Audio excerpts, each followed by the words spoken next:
నియోజకవర్గ ప్రజానీకాన్ని చూడండి. సమయం ఎంత? సమయం చూశారు కదా? సమయం చూసారు ఎంత? సమయం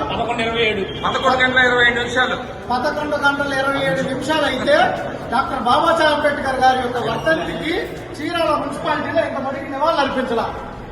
ఇది చీరాల మున్సిపాలిటీ యొక్క పరిస్థితి. ఇంత హీనమైన స్థితి ఉంది. ఈ విధమైనటువంటి పరిస్థితుల్లో ఈ మున్సిపాలిటీ భారత రాజ్యాంగాన్ని ఏ విధంగా గౌరవిస్తుంది? భారత రాజ్యాంగమైనటువంటి ఈ మున్సిపాలిటీ భారత రాజ్యాంగ నిర్మాత డాక్టర్ బాబాసాహెబ్ అంబేద్కర్ గారి యొక్క ఆలోచనలకి తూట్లు పొడుస్తున్నటువంటి ఘనత. ఇలాంటి దౌర్భాగ్యమైన పరిస్థితి ఎక్కడైనా ఉందా? ఎన్నడైనా ఉందా?